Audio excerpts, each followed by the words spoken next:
ಕಾರ್ಖಾನೆಯಲ್ಲಿ ಕಬ್ಬು ಸಾಕಷ್ಟು ಪ್ರಮಾಣದಲ್ಲಿ ಇದೆ. ಸಿಎಂ ಸಿದ್ದರಾಮಯ್ಯಗೆ ಮೊದಲು ಕೃತಜ್ಞತೆಯನ್ನ ಸಲ್ಲಿಸಬೇಕು ಅಂತ ಹೇಳಿ ಮಂಡ್ಯದಲ್ಲಿ ಸಚಿವ ಶಿವಾನಂದ ಪಾಟೀಲ್ ಹೇಳಿಕೆಯನ್ನು ಕೊಟ್ಟಿದ್ದಾರೆ.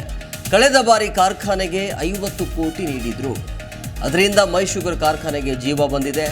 ಇತಿಹಾಸದಲ್ಲಿ 2007ರ ನಂತರ ಮೊಟ್ಟ ಮೊದಲ ಬಾರಿಗೆ 2.40 ಲಕ್ಷ ಟನ್ ಕ್ರಸಿಂಗ್ ಮಾಡಿದ್ದೇವೆ. ರೈತರ ಬಾಕಿಯನ್ನು ತೀರಿಸಿದ್ದಾರೆ. ಕಾರ್ಖಾನೆ ಇವತ್ತು ಲಾಭದ ಕಡೆ ಹೋಗುವ ಅವಕಾಶ ಇದೆ. ಅದಕ್ಕೆಲ್ಲದಕ್ಕೆ ಕಾರಣ ಇರುವಂಥದ್ದು ಸಿಎಂ ಸಿದ್ದರಾಮಯ್ಯ ಅಂತ ಹಾಡಿ ಹೊಗಳಿದ್ರು. ಇದು ಮೊದಲೇ ಮಾಡಬೇಕಾಗ್ತದೆ. ಎಲ್ಲ ಕಾರ್ಖಾನೆಗಳು ಮಾಡ್ತಾವೆ. ಅದೇ ಥರ ಇಲ್ಲಿ ಮಾಡ್ತಾ ಇದ್ದೀವಿ. ಹೋದ ವರ್ಷ ಕೂಡ ಬಾಯ್ಲರ್ ಪೂಜೆ ಮಾಡೇ ಮಾಡ್ತೀವಲ್ವ, ಅದನ್ನು ಯಾವ ಪ್ರಕಾರ ಇದನ್ನು ಮಾಡ್ತಾ ಇದ್ದೀವಿ. ಈಗ ಎಷ್ಟು ಕಬ್ಬು ಬೇಕು ಅಷ್ಟು ಕಬ್ಬು ಸಿಗುತ್ತೆ.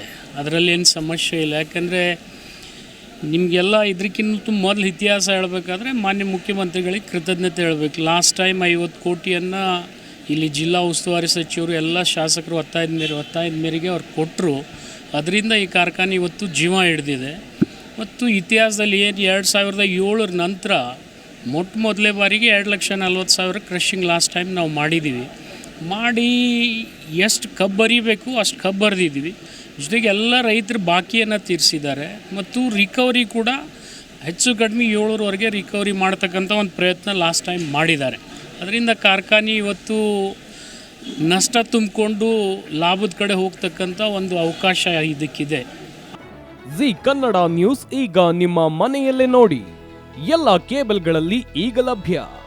ಸನ್ Direct 292, Jio TV 1334, U digital 162, city cable 51, GTPL 17, Abhishek cables 821, rock line telecommunication 51, Shri Basaveshwara number 60, Vinayaka digital number 53, in digital number 896ರಲ್ಲಿ. ನಿಮ್ಮಿಸ್ತದ ಜಿ ಕನ್ನಡ ನ್ಯೂಸ್ ನೋಡಿ ಆನಂದಿಸಿ.